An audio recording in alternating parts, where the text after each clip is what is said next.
Este es un podcast para pensar el mal. Y este episodio va a estar dedicado al tema de la venganza.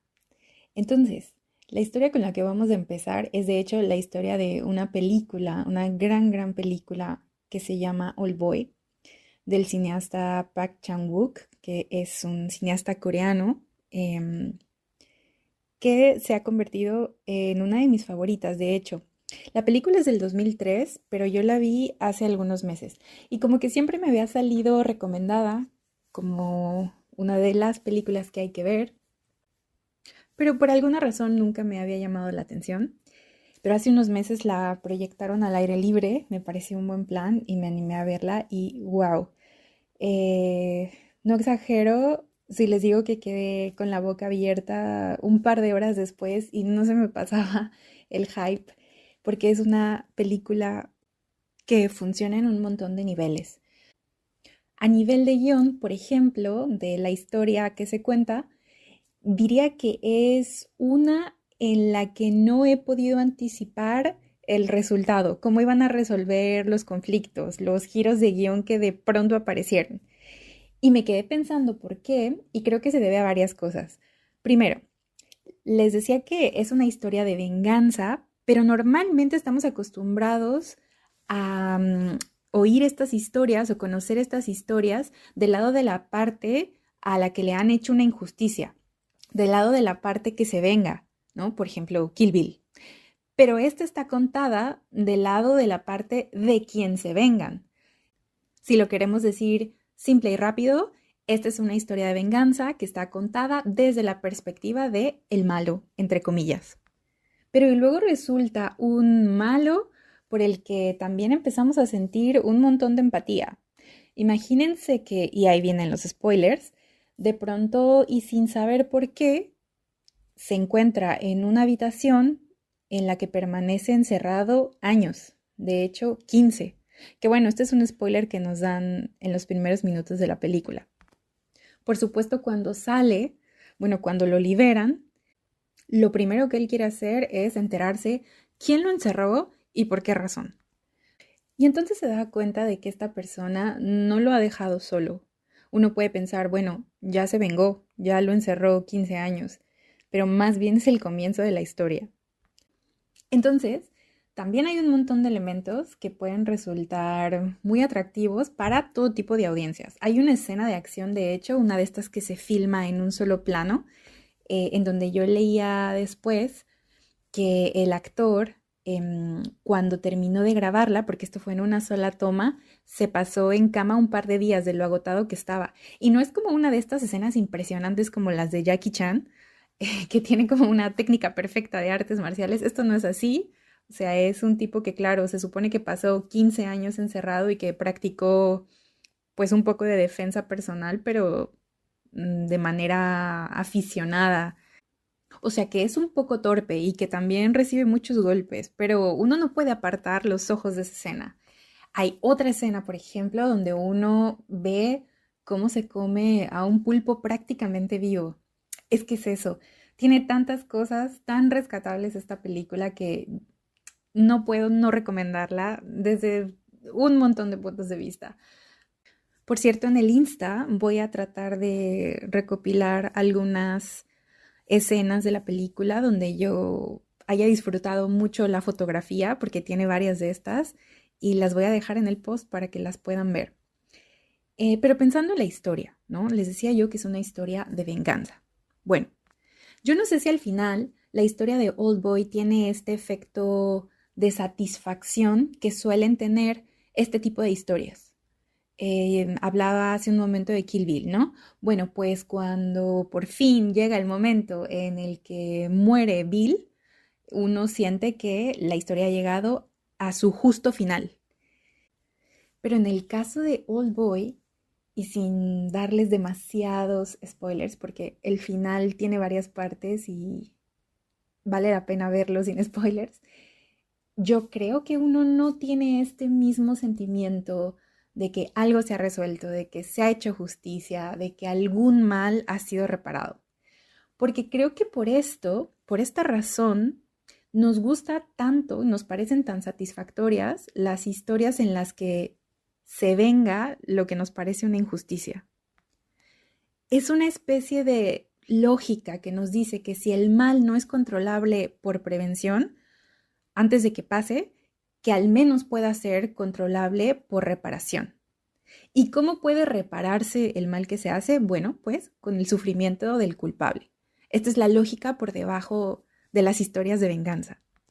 Es como si el dolor del causante fuera un método de pago que puede compensar el daño que se ha hecho. Ahora, si esto nos parece muy coherente, si creemos que esto es verdad, hay que preguntarnos si de verdad es tan sencillo señalar a una persona y poder expiar en ella, a través de su sufrimiento, las cosas malas que han pasado. O sea, ¿cómo estamos seguros de que estamos castigando al verdadero culpable? Porque queriendo señalar al verdadero culpable, ¿no?, al verdadero causante, podemos hacer una cadena de causa y efecto que vaya hacia atrás al infinito. Por ejemplo, en Old Boy, Lee Woo-jin, que es el que se venga de Dae-soo, el protagonista, pues tiene muy claro que el causante de esto que le pasó y que fue completamente injusto es él, es Dae-soo, y por eso se merece todo lo que le hace. Cuando nos enteramos de la historia completa, podemos poner en duda su cadena de razonamiento. Dae-soo es un culpable por el que vamos a sentir muchísima empatía.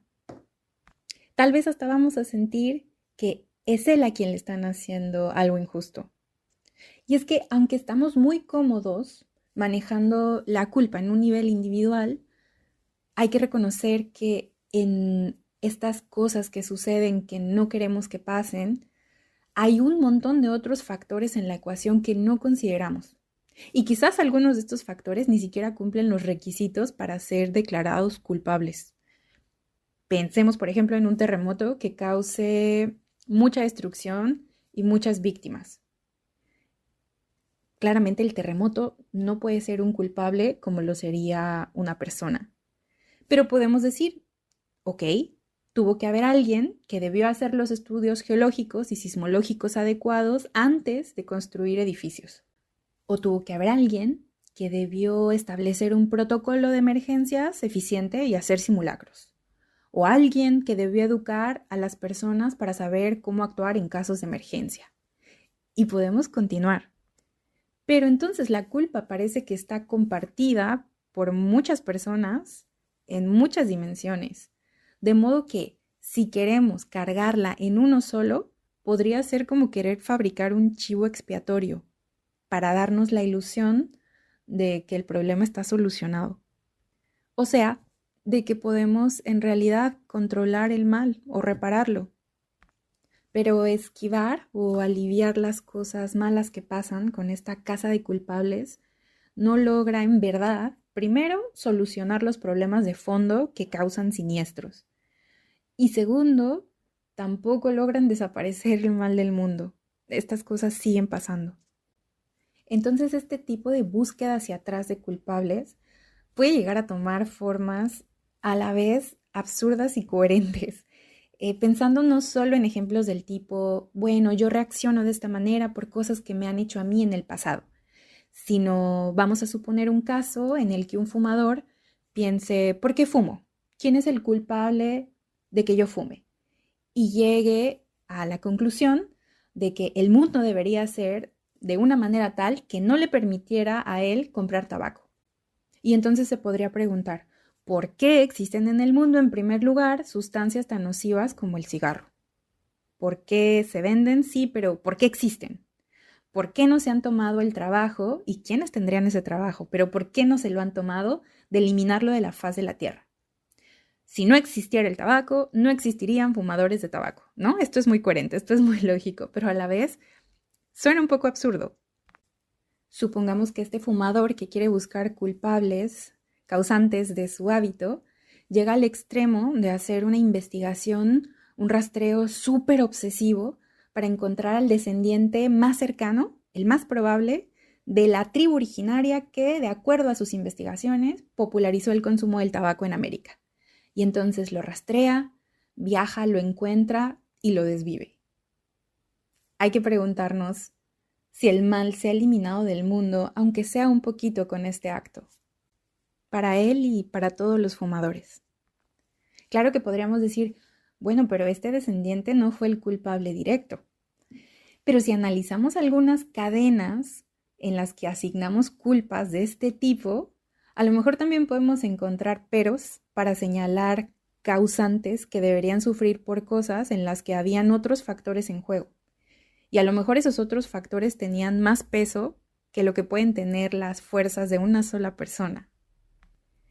Y a todo esto, ¿la venganza es efectiva o no para lo que se quiere? ¿El dolor del culpable realmente repara el daño hecho? Si volvemos a la película de Old Boy, vamos a ver no solo que la culpa no se le podía asignar solo al protagonista, sino que quizá el antagonista fue tan lejos con su venganza porque estaba intentando tapar un hecho con el que no quería lidiar. Si lo pensamos, tal vez la venganza es un atajo emocional de lo que sería más tardado por la vía de la justicia. Pero ¿qué tan cercano es nuestro sistema y nuestra propia idea de justicia con la venganza? Igual y creemos que la justicia es un ideal racional, neutral, superior, pero en realidad comparte una idea nuclear con la venganza, y es que alguien tiene que pagar. Claro que podemos debatir si las sanciones son proporcionadas, si el sistema de verdad es imparcial, pero en todo caso, en el mejor de los casos, lo que se logra es impartir un dolor, un sufrimiento controlado al culpable. O sea, el dolor sigue siendo moneda de cambio. Y el mal no es que se extinga, se perpetúa por los dos lados. Entonces, cuando defendemos un ideal de justicia que se parece como a una forma burocratizada de venganza, buscamos defender una reparación real. ¿Se puede realmente reparar, borrar, restaurar? ¿O buscamos que el culpable sufra? De todos modos, la historia de Old Boy, que por cierto viene de un manga, creo que muestra que el saldo de cuentas siempre tiene por ahí un cálculo mal hecho.